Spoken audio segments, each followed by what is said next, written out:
Okay. So this lecture is we are setting up the model, so to say, of an economy with a production network. We talked in the previous lectures about production networks. And there are two aspects to the production network.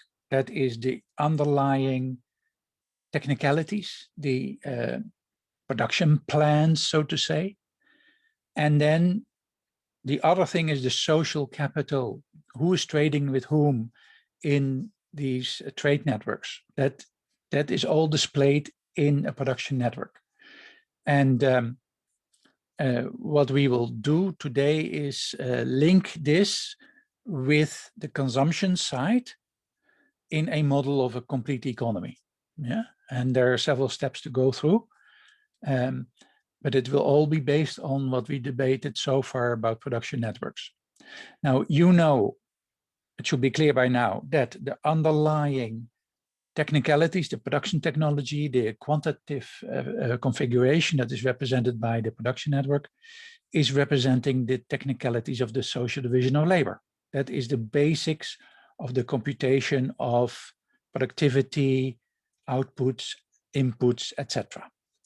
And that the social capital element is referring to the power structure in the production network, in the trade network. That is the critical sets, the critical nodes, all those elements that we debated before we went into the details of production networks. So both elements will be taken with us into this definition of an economy.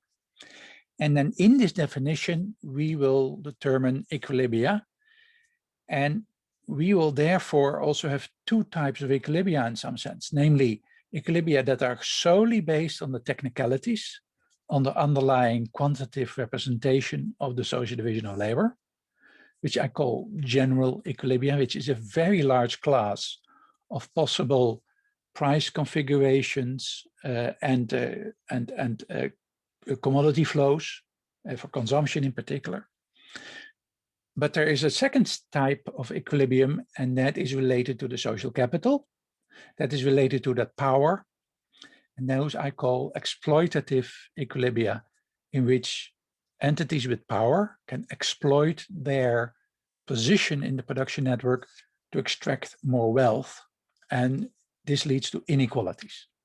So that is the agenda for the coming lectures.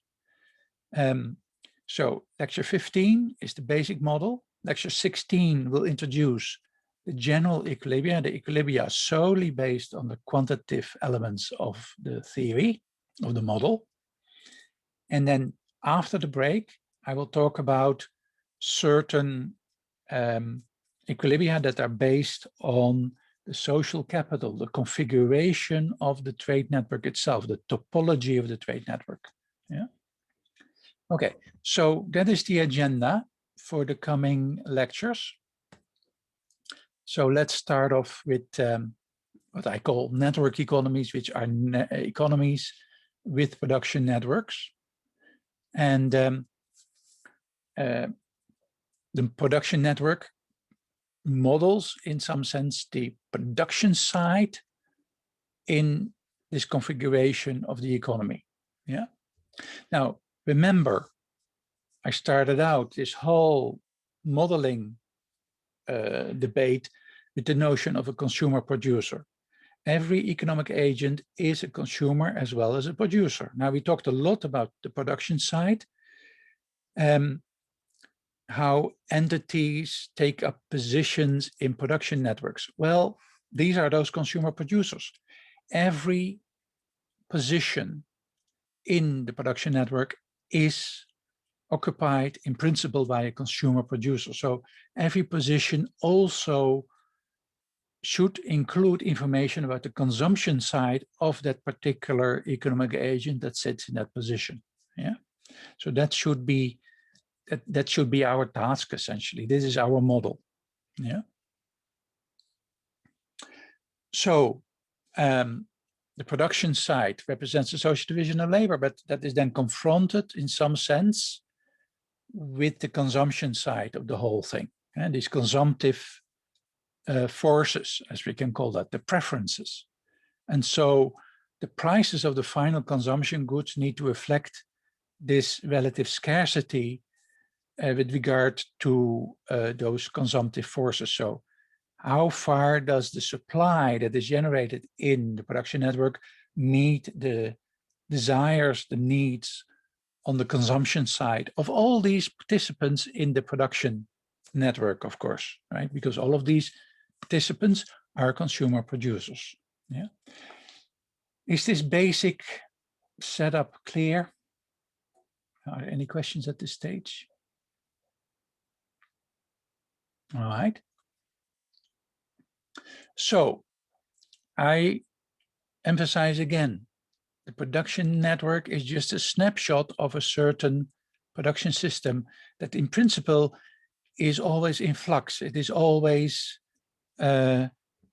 moving, so to say. There's innovation, there is modification, deepening, all these processes happen. What we look at is a certain snapshot. And so that snapshot should result into a crisp, clear picture with regard to the pricing of commodities. In the longer term, however, changes in the production network, changes in the underlying social division of labor, for example, they will change prices, of course. And there will also be maybe changes in the consumptive side of it. You know that preferences change, and so that might lead to a different demand pattern. And so that also leads into price changes.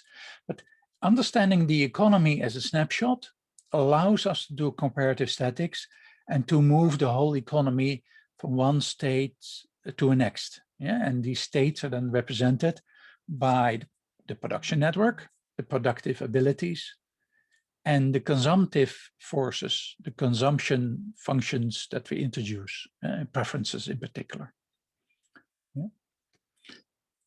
All right, so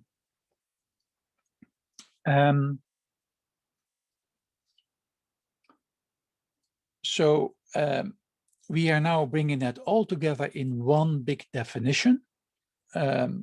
We have the production network, and we combine that then with the representation of the consumptive situation. And that is here. I took this from the lecture notes again.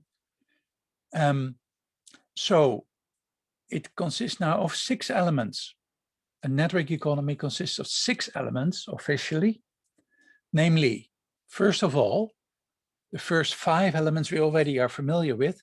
Those are the elements that describe the production network. That is the set of positions, where we have more positions than goods, the set of professions corresponding to the productive abilities in this economy with regard to each of the L commodities, an assignment of positions to productive abilities to professions, yeah, and that is that Z function there. And then the architecture itself, the social capital, is represented mainly by a function T, which indicates the traded quantities on relationships between the various positions in the production network. And then there's an output function rho that describes the surpluses that are generated from the network, the outflow of these consumptive goods. Yeah. Now, this is a production network. Nothing more, nothing less. These 5 elements we already debated at length, and we saw how that can be represented in a nice graphical representation of a production network, where we can read all the elements there. Yeah. Okay. Now there's a 6th element, and what is that 6th element? That is the consumptive side of the whole economy. Every economic agent sitting in a position in the network is also assigned now a utility function, a standard utility function with all the properties that we debated, namely monotonicity and consumptive smoothing in particular. Yeah?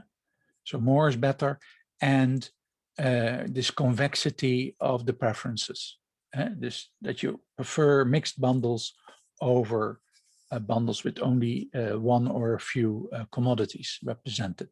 Yeah. So these are now the elements that make up the economy. So we have essentially added one more element.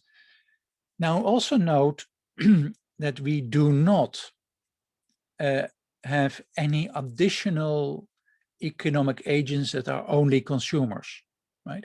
We only have consumer producers in this economy. We have no agents that are only consumers like we would have in a neoclassical model, right? So everybody is participating in the productive sphere, in the production network, and everybody is also a consumer and has these utility functions. Yeah, is that clear? Now, of course, we know that there are these balancing conditions in the production network. These also hold for the network economy. So we can build on this, right? So the underlying profession can be read from the production network. If you add up all the flows in the production network, you exactly arrive at the production plan corresponding to a profession, so to say, that sits in every position. Yeah. And we know that the total output that is generated by the production network is simply the sum of all those rows, essentially. Yeah. Now, this is important because this is the stuff that goes to market. As I said before, last week, I described it as going to market. Well, these are the consumption markets. And here, these outputs are feeding into the consumptive needs of all these members of the production network. So all these members of the production network, they have demand functions that we derive from the utility functions. And they're confronted with this supply in from the production network. Yeah. And that is at S of En, so to say. And that is what is offered on the market. And that is confronted with this demand function. And so we get a competitive, we assume a competitive market, and there will be balance between this supply and the demand through the interaction with regard to a price. So the price will be guiding the consumption side mainly, because the supply side is quite fixed. As you can see here, it's just a production network that generates this stuff because it's a snapshot. It is not responding to these changes. So it's not a long-term supply framework. Long-term supply framework would be if a price of a certain good is very high, there's profits to be made. So the network will adapt itself to produce more of a certain good that is desirable on the consumption side, so to say. Yeah. So we have these forces still at work, but things are much more complex because you need to get your whole supply chain to change, right? You're not only deciding, oh, I want to produce more stuff. You have to have your inputs as well for that, and that means that the output levels of your suppliers need to change as well. So the ripple effects in the network to respond to more demand for a certain commodity. But in the short term, higher demand for a commodity will lead to higher prices, and that will give you the incentive to make changes in the production network. But the story becomes much more complex, as you can see. So there's still this story of demand and supply in the background, but it is more complex in a network economy. Okay, now what is very important is the underlying quantitative structure of the production side in this economy. And I call that the linear representation. The linear representation is nothing but the underlying full specialization production plans for all the professions that are represented in the production network. Yeah. And so this set Q is in some sense the linear representation. Yeah. The linear representation throws away the topology of the network. It throws away who's trading with whom exactly in the trade network and who has control and who has power. We throw all of that away. Yeah, that should be clear. Yeah. Now, the linear representation corresponds to Leontief's theory, Leontief's input-output analysis. If you look at the linear representation by itself, you just have a Leontiev model of this network economy. That is what it comes down to. And the theory of Leontiev can be applied here in that regard. Yeah. So that makes it quite interesting. The Leontiev prices, as they're called, they're not competitive prices. They're not based on a confrontation of demand and supply. They are based only on a computation within the production model, within this linear representation. And we will come back to that at the end of the next lecture. Okay, let's do a simple example to start off with. Let's take the most simplistic world you can imagine, and that is the world where there are no intermediary goods. We only have final consumption goods, and they are produced in the most simplistic way, namely through home production. So all the inputs are considered to be non-tradable. So with your own labor and your own land, you will produce something. Yeah. And so let's say we have bread and butter. Both are consumables. A baker bakes bread, but in this case, that baker is an advanced farmer because he grows his own wheat. He mills that wheat with his home mill into flour, and he will also have a few cows to have milk or something, and that will provide the bread. Yeah, so all the ingredients for the bread are home produced, based on owned land and owned labor, so to say. The labor is not tradable, and as a consequence, we have home production of bread only. We can say the same for a dairy farmer producing butter. It's all based on home production. Yeah. Okay, so how do we represent that in a network economy? Let's do that. Yeah. Now here is the production network that corresponds to a certain productivity. A farmer is producing 6 units of bread, with home produces 6 units of bread as described, and the dairy farmer home produces 4 units of butter as described. And this is the production network. And you can see that the output of the farmer and the dairy farmer goes to market directly. Yeah. Okay, so what do we need to add to this picture? Well, we need to add the consumption side. And so I introduce 2 utility functions, one for the farmer and one for the dairy farmer. And as you can see, I introduced 2 simple Cobb-Douglas utility functions. And the farmer has a simple Cobb-Douglas utility function x times y. And the dairy farmer has a utility function x squared times y. Yeah? So the dairy farmer likes bread over butter, and the farmer has equal preference for both products. Yeah. Now, what is now the linear representation? That is simply the production plans that describe what the farmer does and what the dairy farmer does. And you see here that that is simply these vectors, these production plans that describe the final outputs.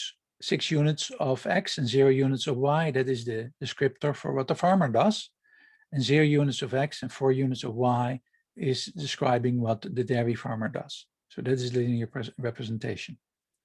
So the quantitative representation of the economy are the 2 boxes.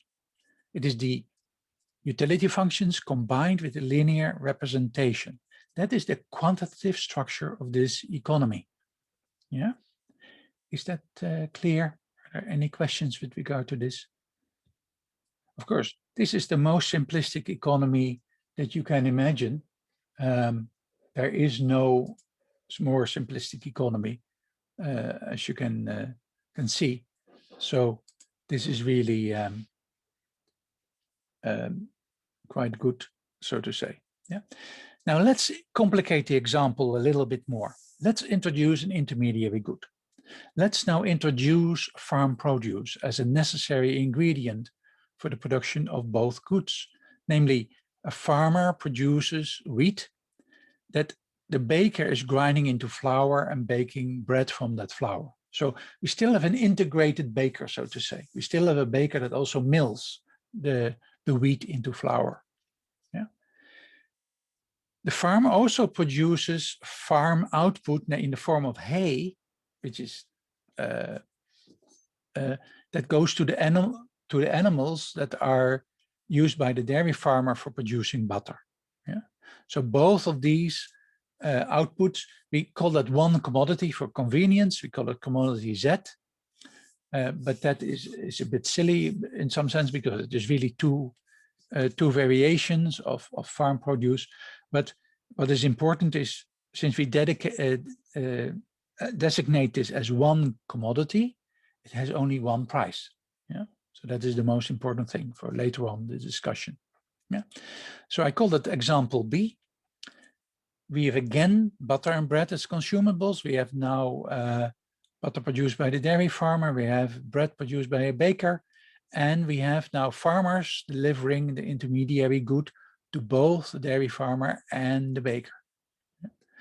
And we can represent that in a nice network. And here we see that there is architecture in the network emerging.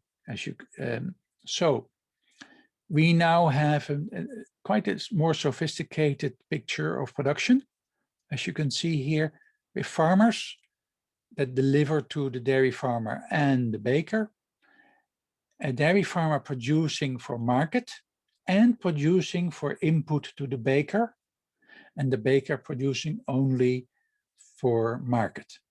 Yeah.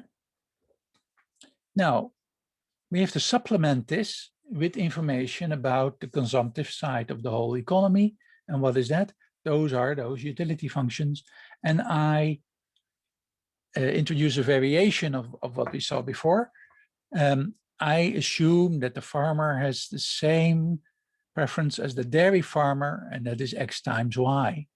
And that the baker has this preference X squared times Y. Yeah.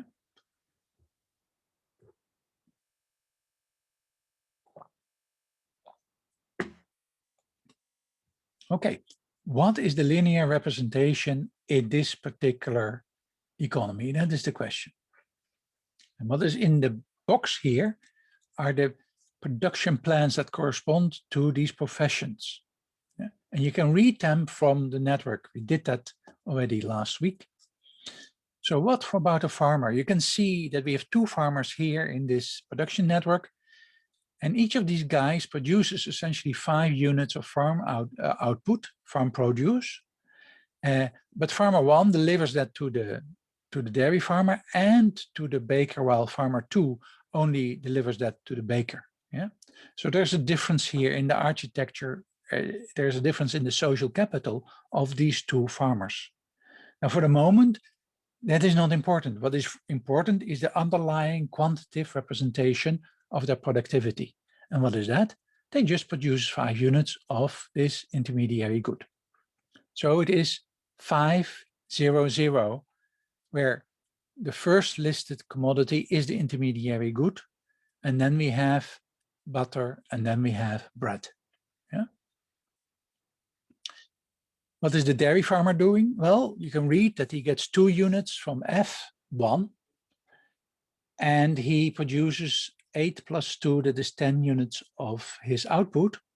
So it is -2 for representing the input, and 10 as the output. Yeah. And 0 as the output of bread. Now we get -2, 10, 0 as the production plan corresponding to this profession. The baker, what can we read here? Well, he receives 3 units of the farm produce from F1 and 5 units from F2. That is 8 units in total. He receives 2 units of dairy output, butter in particular, from making bread from the dairy farmer. That is a -2 for that. And then 12 units of bread are produced, and that gives you a 12 in the final entry. So you get -8, -2, 12 as a representation of the baker's production plan. This is the representation of that profession. Yeah. Are there any questions with regard to this example? Okay, so you see here very clearly, because this is a slightly more complex network, we see here that the network itself is really representing the 2 aspects, namely the quantitative representation, the linear representation, and the social capital, which is totally missing from the linear representation. So that difference should be clear. The consumptive side is the consumptive side. Those are just those utility functions. Okay. Now we can start to think about equilibrium. How does that look like in this particular situation? Yeah. I'm basing myself on 2 fundamental basic principles of network valuation. Namely, there are 2 types of commodities in this network, namely consumption goods and intermediary goods. And we know for sure that consumption goods are traded in markets where they are confronted with consumptive demand. So whatever is produced from the production network is brought to market, the consumption markets, and so there they're confronted with that demand that comes from the consumptive side of the economy. All these economic agents that we have in this production network, they have their own individual demand function. This leads to a market demand function by adding them up, so to say. Now, there's a confrontation of the surplus that is generated in the network for consumption goods with that demand. That should lead then to a standard market price. Demand is equal to supply in that market. We do not assume monopoly, we do not assume oligopoly, we assume simple, straightforward, competitive pricing. So we just intersect demand and supply. That's really what we do. Now what with regard to the intermediary goods? What can you say about those? Well, not much, because there is no market for intermediary goods. We have fixed quantities that are traded in the production network, but those are based on technicalities, right? The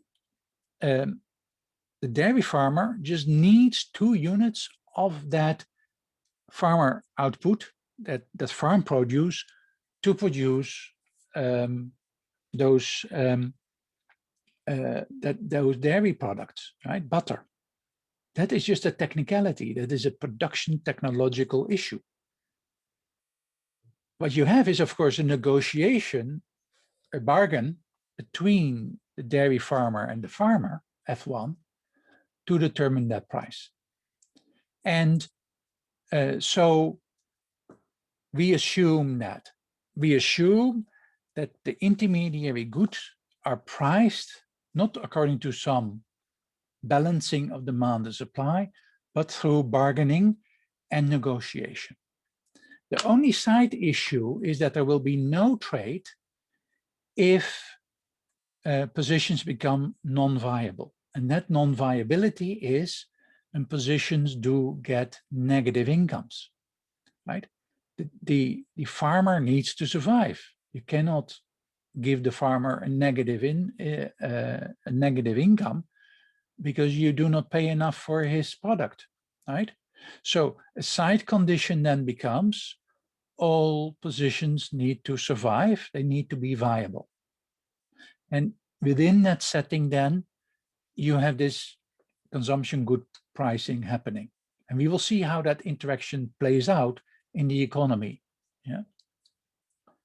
Are there any questions with regard to those two principles?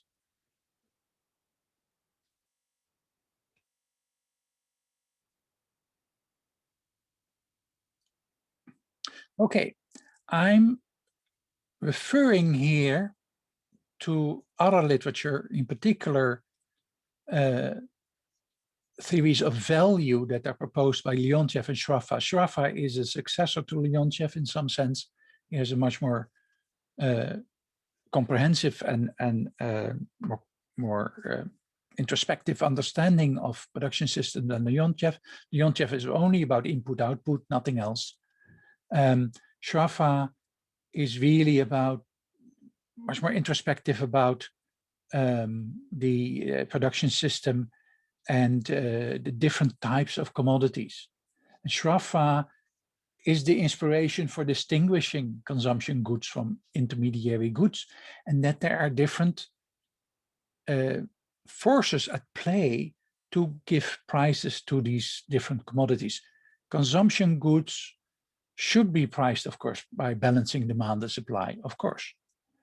But there is power at play. There is this social capital at play when we talk about intermediary goods. Yeah. So those two aspects are still there. The quantitative aspect, the linear representation, Leontiev, but also the social capital aspect. And Shraffa is the first one to take that into account. And he distinguishes different inputs. Of course, he does not have a network theory. He has an input-output theory, like Leontiev. He builds on Leontiev. But what we have here is a much more advanced tool, namely a network, and we can be much more precise than Shraffa ever could be. Yeah, and so in that regard, we are working here with things that are one step away from Shraffa. Yeah, but nevertheless, what these guys did inspires here this debate, and I just want to refer to it. Yeah. So consumption goods are priced through market balance, and intermediary goods are priced through bargaining, negotiation, that kind of thing. That has its roots in Shraffa in some sense. Okay, so let's debate a little bit more the intermediary good pricing. Namely, right, we have a lot of them in principle in an economy with a production network. There might be way more intermediary goods than there are consumables. And so there is a lot of freedom in the economy to price this. Yeah? So this implies that there will be probably a lot of equilibria. There are a lot of price configurations that are feasible or viable, right? Viability again, meaning that all these positions are viable in the sense that they generate a non-negative income for the occupants. Yeah. Okay. So let's put these two principles to work. And I will go back to those examples that we debated. Let's go back to example A. Now, both goods are consumables. Therefore, there is only one rule at play, namely the first one, and that is the prices of these goods should be based on the competitive equilibrium in the consumption markets, and that's it. Yeah. Demand is variable because it is based on a utility function. The price, when you change the price, there will be a different demand as a consequence. And what the price does is balance that demand with the fixed supply from the production network. That is really what happens. And that determines, therefore, the price. Now let's see how we can do that. Well, we have something at play here called Rawls' law. If you optimize, namely, a utility function subject to a budget constraint, which is a standard microeconomic theory of demand, then you get a degree of freedom because you have your budget constraint. The budget constraint balances the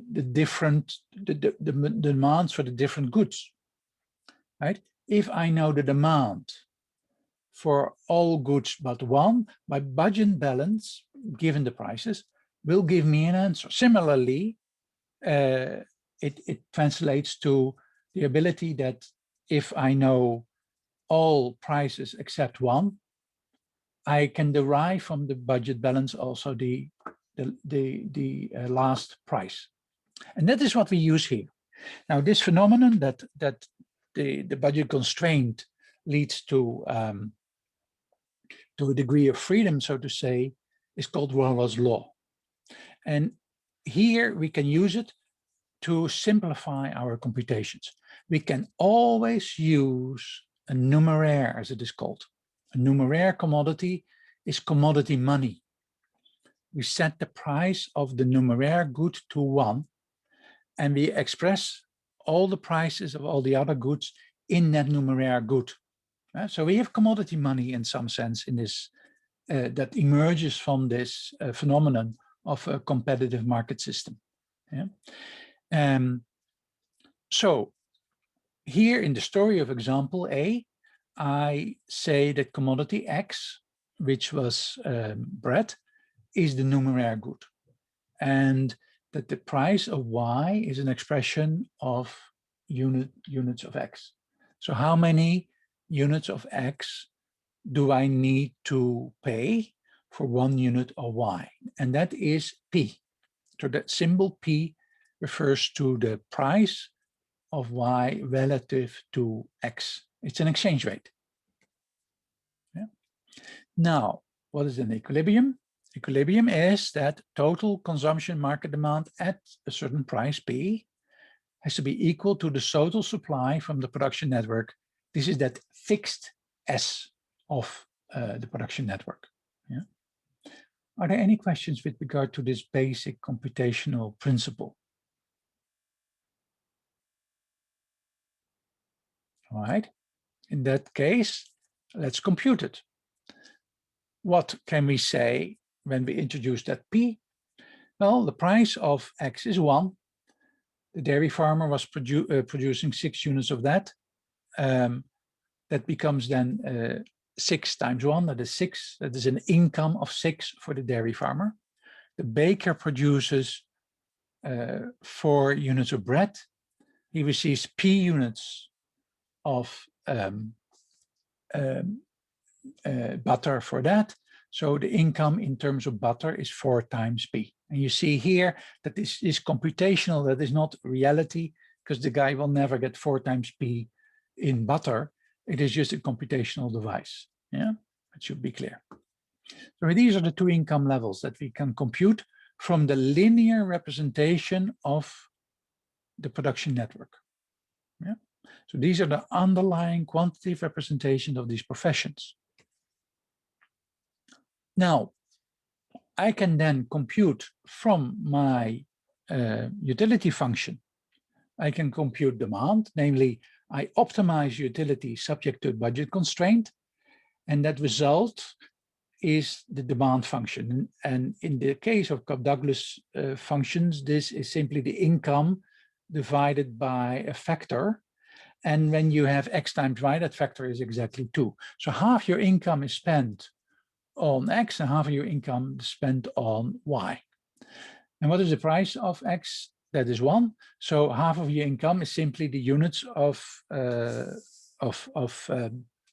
X that you purchase. And the price of Y is P. So half of your income divided by P is the number of units that you buy of Y. So the dairy farmer, you have that income 6 divided by 2, that is 3.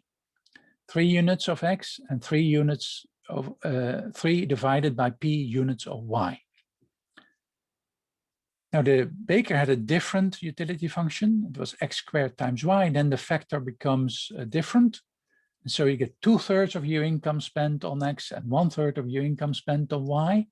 So you have 2 times the income divided by 3, and you have the income divided by 3 times P as your demand. And we can plug in that income, that is 4 times P, and you get 8P divided by 3, and you get 4P divided by 3P, and that is simply 4 divided by 3. Is this clear? Okay.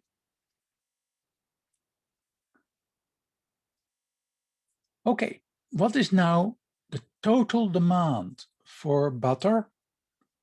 And now I'm referring again to Wallace's law that we will only have to go to one market, balance supply and demand in that one particular market, and I get my equilibrium price because I set it all up with Wallace's law in mind. That's why I only have one price introduced and not 2 prices. We don't have 2 variables, only one. But the budget constraint in the consumption problem makes this all okay, right? So what is demand from the dairy farmer? That is 3. What's the demand from the baker? That is 8P divided by 3. So 3 plus 8P divided by 3. That is the total demand from the all the agents in the economy. And that you confront with the total supply of X butter in this economy, and that is 6. So I get 3 plus 8P divided by 3 is equal to 6. And I can solve that. And I get then that the equilibrium price is 9/8. And now I can plug that back into that demand function, that demand structure, namely income divided by 2 and income divided by 2P for the dairy farmer. That income was 6. So he consumes 3 and then 2/3. And with regard to the baker, I plug in that P, and you see that we get 3 1/3. And if we add those 2 up, we get exactly the supply that is delivered in this economy. And so we have indeed an equilibrium here. So you see here that the equilibrium is very precise because of the competitive pricing. Demand is equal to supply leads us to a very precise outcome. And that very precise outcome leads us to demand structure. Yeah. So in an economy with trivial production, with no intermediary goods, we only have consumption goods, and their pricing is determined by market balance, because that is the rule. What does that mean? This is a standard market economy. This is a standard model of a market economy. This is called a Walrasian model. Yeah? Now, if you look at the network economy, you see that what deviates, therefore, the network economy from a standard market economy, a standard Walrasian economy, it is this intermediary goods. And the assumption that intermediary good pricing is based on negotiation, on bargaining. Yeah? And that should be the big differentiation. Yeah? So network valuation deviates from competitive pricing for the intermediary goods. That's the main lesson from this example. Okay. What I will do is we have a short break, and then I will go to the second half of this lecture, namely talking about intermediary good pricing. Yeah. So let's have a short break of, let's say, 5 minutes, and then 3 minutes to the hour, we will return here. All right. Let's return to the issue at hand. Intermediary goods. How are we dealing with that in this economy? That is the question that we will have. I introduce a modification of a price system, namely that we introduce a symbol for intermediary good prices in particular.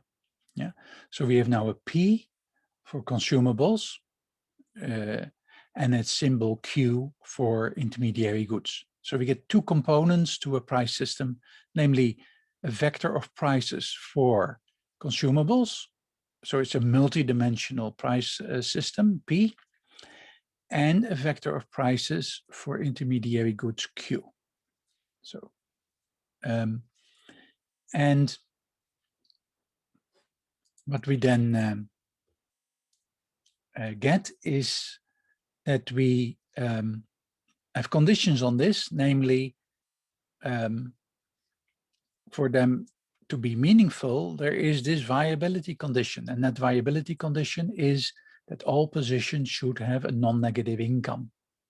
So the condition now becomes that if you look at the price system PQ, it has to satisfy the condition that if you take an arbitrary position, the income at that position should be non-negative. And what is that income?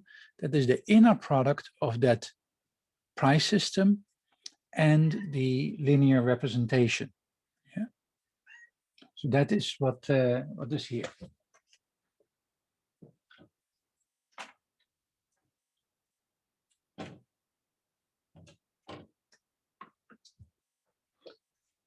All right. So, and that is that delta of E. The delta of E are all the price systems such that at all positions in the production network, the income is non-negative. That is the delta. And that is the foundation for the economy. Yeah. Those are all the price systems that are relevant. And now in that set of relevant price systems, we have to determine which price systems will lead to a balancing of the consumption markets. And those are then the equilibria, as we call it, or the equilibrium price systems. Let's go back to example B. This was a simple, the most simple case, essentially, because what we have here is only 3 goods, 2 consumables, and 1 intermediary good. So we only introduce 1 additional price, namely a Q for the intermediary good. Okay. So that's exactly what we do. We still have butter, we still have bread, and we have now 1 intermediary good. The price of bread is still P, and the butter is still used as a numeraire, so that the price is 1. The price of bread is still P, and now I introduce a Q as the exchange rate of the farm produce and the butter. So Q is the price of Z in terms of X. So 1 unit of farm produce will buy you Q units of butter in the trade network. I'm not saying market here because remember, this is an intermediary good. This is a technological requirement, and it is negotiated. So the negotiated exchange rate is Q. So I cannot say market price. It is an exchange rate that is negotiated.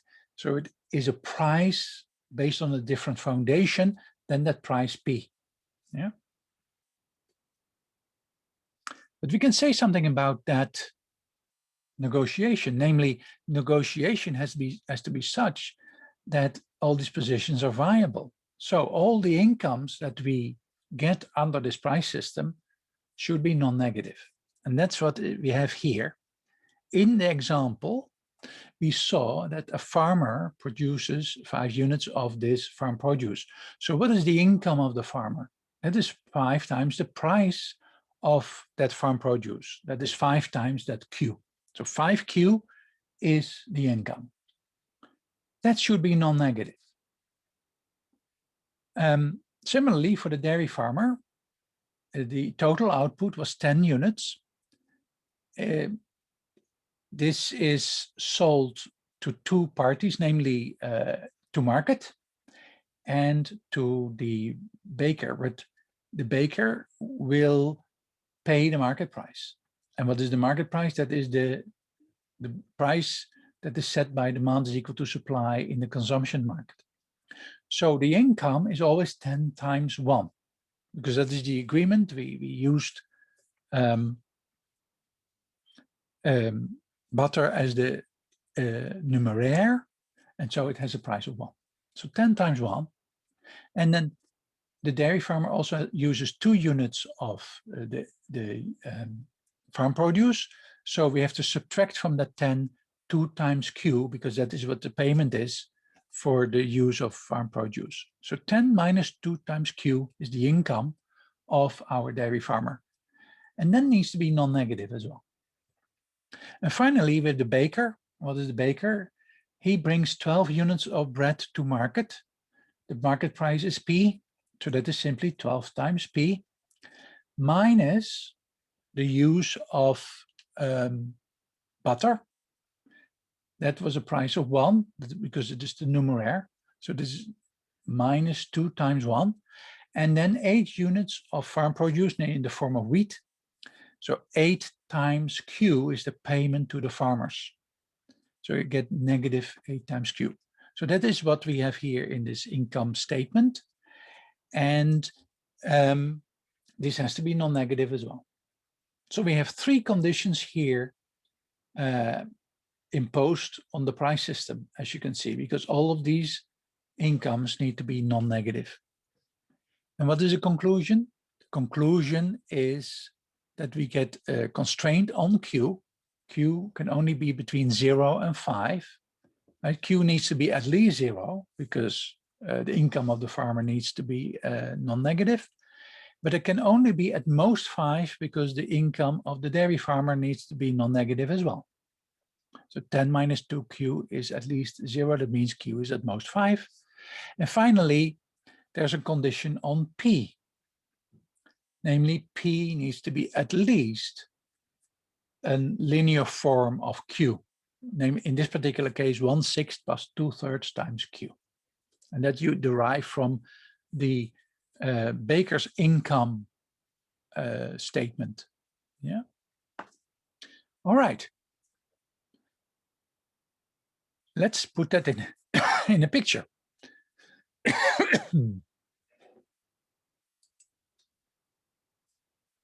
Let's put that in a picture. Yeah. So here we see the space of P and Q. This is the price system space, so to say. Well, I do not have the price of X in here because the price is equal to 1. But I have the 2 main variables, P and Q. Right? And so what were the conditions again? Well, the conditions were that Q needs to be between 0 and 5. So we have those 2 horizontal lines at 5 and at 0. Those are determining the bounds on Q from that first conclusion. Yeah? And then the second conclusion is that P is at least this linear form in Q, and that is this line, this green line. And I only use the green line intersected with this area between 0 and 5. And when you plug in 5 in that linear form, you get 3.5. And when you put in 0, you get 1/6. So that is the line between those 2 green dots, as you can see. Now, what is viable? That is all the prices that are in that larger than that green line and between 0 and 5 with regard to Q. And then is that blue area. These are all the viable price systems that we have in this economy. So we have now a system in which intermediary good prices are in some sense restricted by the income conditions. All positions need to be viable. You cannot have positions with negative incomes. If a position gets a negative income, they will shut down. The whole economy breaks down, right? It should be clear. Okay, so let's go back to the theory. What do we do now with regard to equilibrium in a general way? Well, the price system needs to be viable. That's first of all. Secondly, all consumable good markets need to be balanced. Demand is equal to supply in all consumable good markets. And every position optimizes consumption given the preferences. So this is the formal definition of an equilibrium, what I call a general equilibrium in a network economy. There are three conditions: viability, balancedness of consumption good markets, and optimal decision-making by every consumer producer on the consumption side. What they purchase leads to maximizing the utility function. And that means we take the demand functions of these guys into account. Yeah. Note that not all intermediary good prices will be fully determined. There will be bounds on those intermediary good prices, like we had 0 and 5 on the Q in that example. But it is slightly more complex than that, because you get this area in price space, so to say, where the viable systems are. Yeah. So intermediary good prices are not fully determined by these rules. There is some leeway, as we can call that. Right? So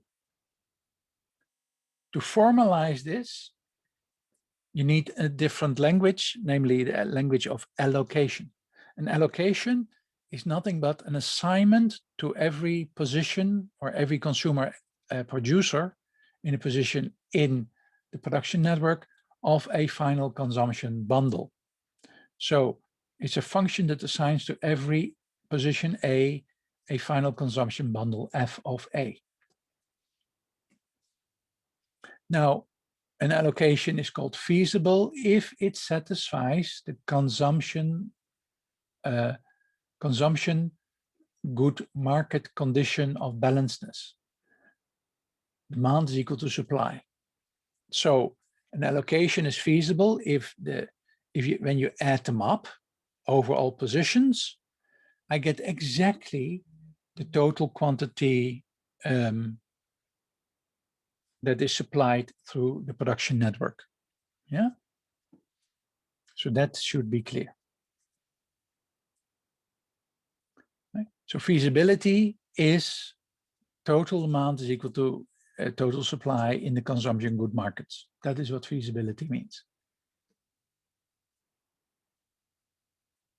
So what is now an equilibrium? Equilibrium is now a price system combined with an allocation. Price system is viable, and the allocation is feasible. That's the second condition, that is namely the balancedness of the consumption good markets.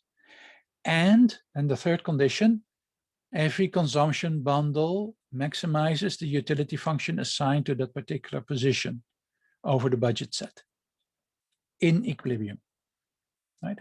So the income of that economic agent at that particular position is utilized fully in an optimal way to maximize utility. And that's the budget constraint, as you can see. Are there any questions with regard to this definition? So this is the formal definition of equilibrium in an arbitrary network economy, an arbitrary economy with a production network. And so there are three conditions that are formalized here: viability of the price system, feasibility of the allocation, meaning balancedness of demand and supply in the consumption good markets. And finally, demand is derived from the optimization of the utility function over a budget set. And the budget set is determined by the income that is generated at the position that's occupied by this particular individual consumer producer.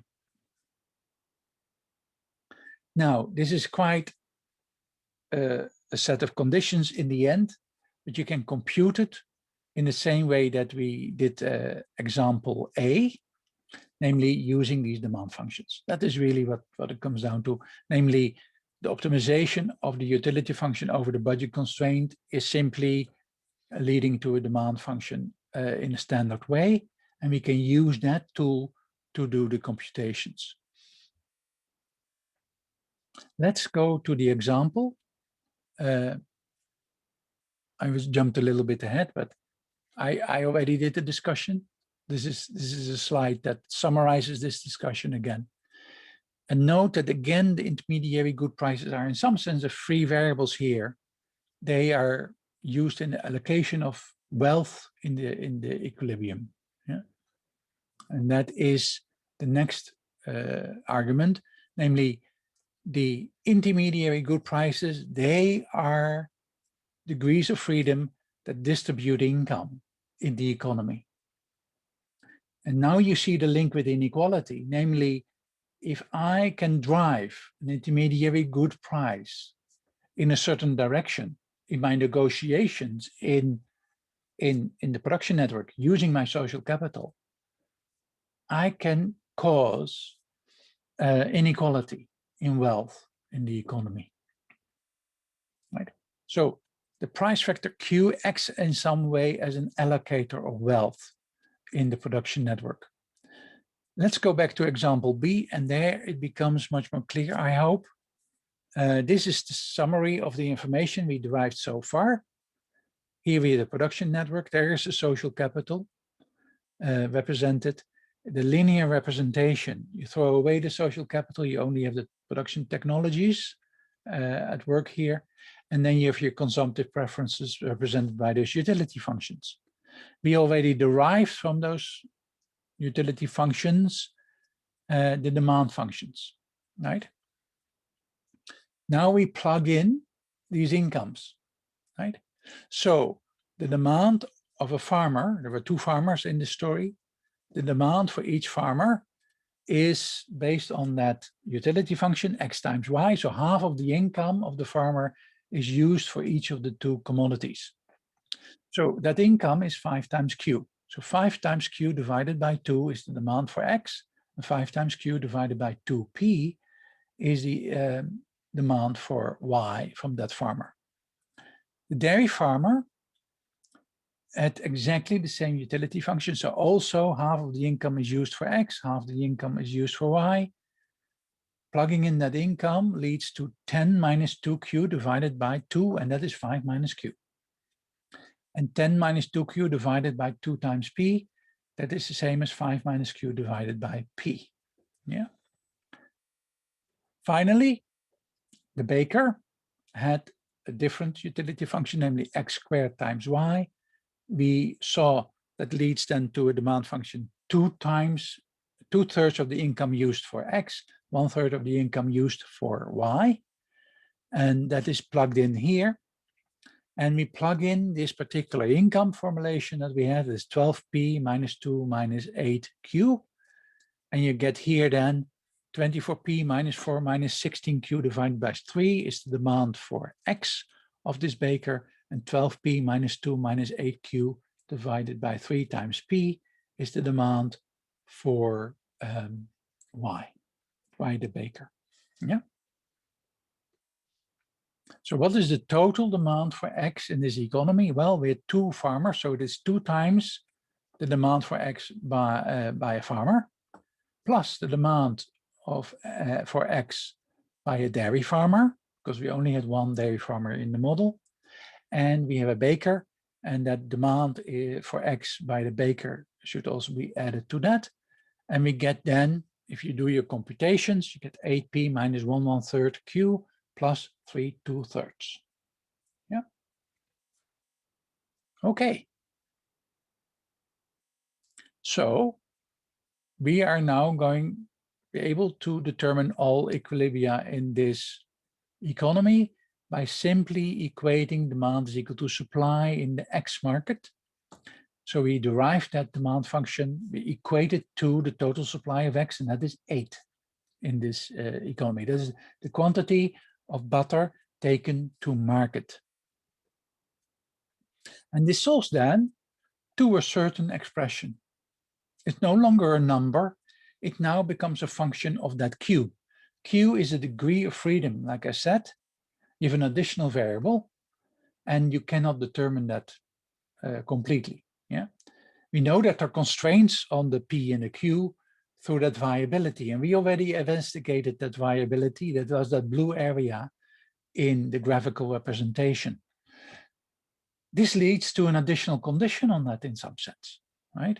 So this is the market balancing condition.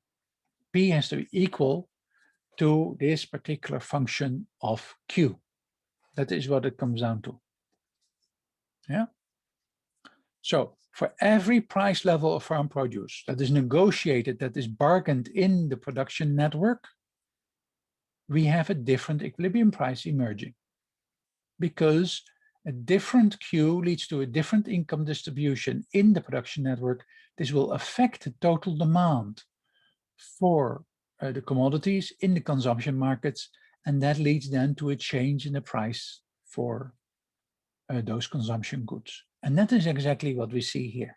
We see here that we gave a very precise mathematical expression to that relationship between the negotiated farm produce price, Q, and the equilibrium price in the consumption good market for bread, this P.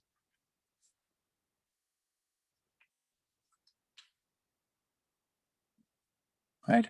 So what do we have? Let's put it all together now. We put this together with viability. Viability, we did not combine yet with this market balance. So we used 2 elements of the 3 to compute the equilibrium prices. Namely, we used market balance, and we used the optimal behavior, the optimal decision-making on the consumption side, namely maximizing utility functions under budget constraint.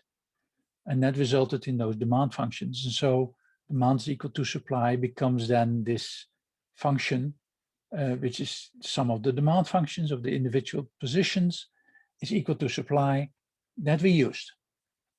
There's this third condition of viability, and that was the main condition, was that Q was between 0 and 5, and then we had this inequality with regard to P. P needs to be at least 2/3 times Q plus 1/6.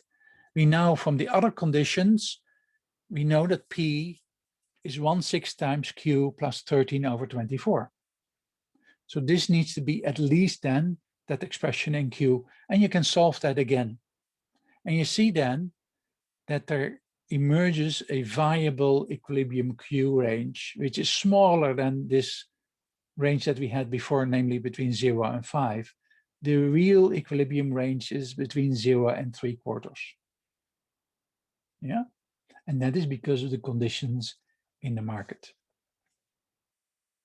So for every Q between 0 and 3/4, there is a different equilibrium price for bread, corresponding to a different equilibrium configuration of consumption bundles as well. Let's go back to the picture. Can we put this into this picture? That's the question. This was the viability pictures that we had before. You see the 2 constraints on the Q, the 0 and the 5. And we had this constraint on the P, the green line, which was this function of Q. What we then throw in as an additional thing is this line that corresponds to market balance, namely demand is equal to supply in the price space. That is that formula for the P that we derived from demand is equal to supply. So we get an additional line. And as you can see, the slope of that line is different from the green line. And as you can see, they intersect at some point. And they intersect exactly at this Q is equal to 3/4. And that is where we are at. We see here that we get that this line can be divided into two pieces, namely a piece that is above the green line and a piece that is below the green line. And the intersection happens exactly at 3/4. And the only viable part is that what is below the green line. And those are exactly the equilibria. So this is the graphical representation of what we are doing. Yeah, we are combining the viable price systems with the price systems that balance the markets, taking into account the optimal decision-making of the consumer producers, the demand functions, the optimal demand functions of the consumers and the consumer producers on the consumption side. Yeah. Are there any questions? Right. So you can see several things from this, namely, first of all, not all viable price systems are equilibrium price systems. It depends very much on the demand side. The demand side is reflected in that red line, right? That is where demand is equal to supply in the markets. Yeah. Also, different demand systems will lead to different lines. And if you move that line around, you see that it might be the case that the red line will move out of the area of the viable prices. It might be that there's no intersection taking place. It might be that there do not exist equilibria in these economies, that there is no viable price system such that there is equalization of demand and supply in the consumption markets. Right? Even though we have all these degrees of freedom, all this liberty to negotiate prices for the intermediary goods, it might be the case that we have an issue for existence. We might be outside the blue area.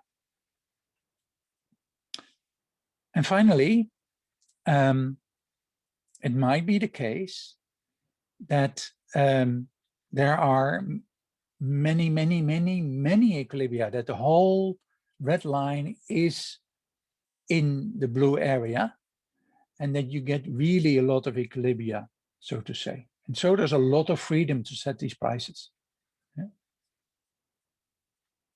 Okay, are there any questions?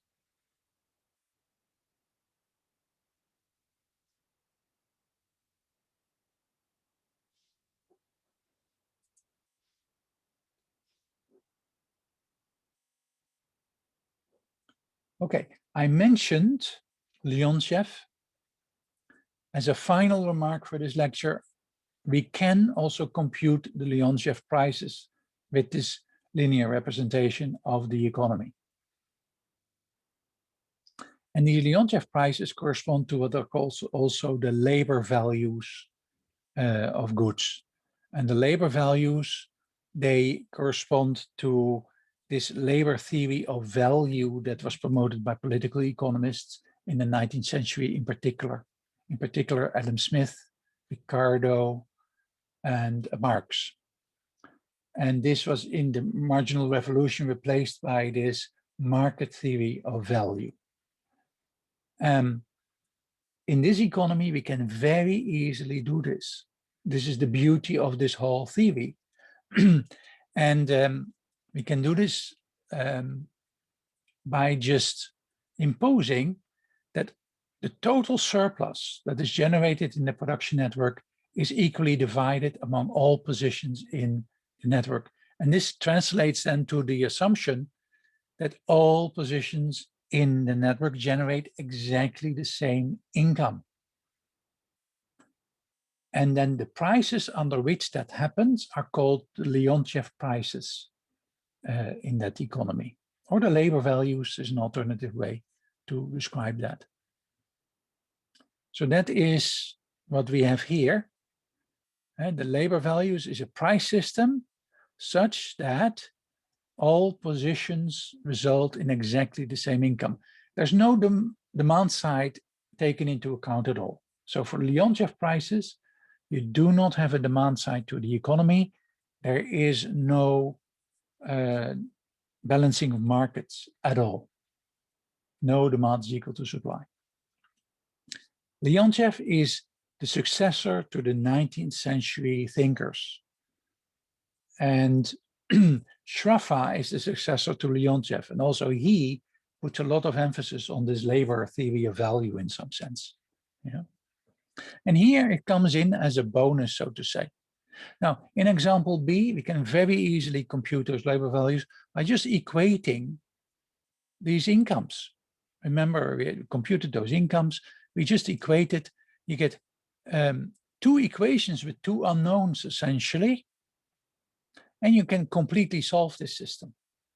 So I get a P and a Q, and I get a certain income level. Now, this has nothing to do, as a consequence, with the previous discussion.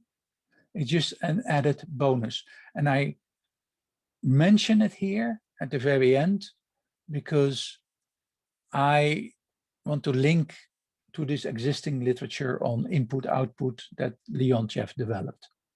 And Leontief, of course, developed this theory to do easy computations of productivity, of value generation in large economies. He was investigating this for the United States economy for the first time in the 1930s during the Great Depression. He was looking into the productivity of the economy. He could not really estimate demand. He did not want to investigate demand. He just wanted to know the productivity of the economy. It was very much a supply-driven economy anyway. So what can you say about productivity? And that is the whole purpose of input-output analysis as a consequence. And here we are. We can replicate that analysis for our network economies, although it has very little to do with the prices that we get when we do this network valuation theory, which is based on this market balance for consumption goods. Yeah. All right, I don't want to spend too much time on it. The conclusions are, usually there may exist lots and lots of general equilibria in network economies. The intersection of this red line with the blue area can be substantial, but it can also be empty, right? There might be cases that you do not have any equilibrium at all.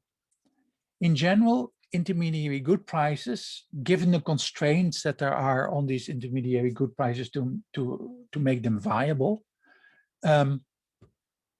act as allocators of wealth in the economy. It describes how the generated wealth from the production network is allocated over the different positions in the production network. Yeah. And there is a back and forth between demand and supply through this intermediary good pricing. If I negotiate different intermediary good prices, I get a different income distribution, and as a consequence, I might affect the demand side of the economy because these different entities might have very different income distributions, the different demand functions from that income. Yeah. And all of this has to happen under viability constraints, right? Viability is critical because without viability, there is no equilibrium. It does not exist. Yeah.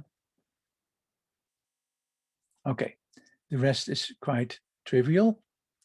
What we will do is investigate plausible forms of equilibria in network economies next. In particular, in the next hour, I will talk about balanced equilibria. Yeah. And that is that you classify positions in the production network and you say they are balanced, they are, there is no dominance between those positions, and therefore they are equal parties in the bargaining over the intermediary good prices, and therefore intermediary good prices will balance the incomes for these positions in those classes. Yeah. Okay, are there any questions? It's quite a lot of stuff that was in this lecture, something to really think about. I will try to post also in Canvas an exercise set. I did not develop that for this part of the module yet. I will do that over the coming week, so it will be posted during the Easter break. Yeah. But then you can go to work yourself to compute these equilibria and to see how the calculus works, and to work out these equilibria. Yeah. Okay. Finally, I mentioned that in this lecture there is another example.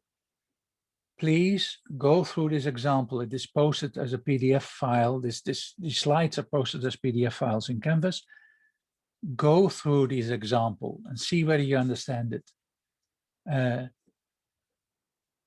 Because it is just another example to work through the whole computational process and to see how everything works. These slides are a very succinct summary of that. And this example is slightly more complex because there are multiple intermediary goods. Example B was essentially only one intermediary good.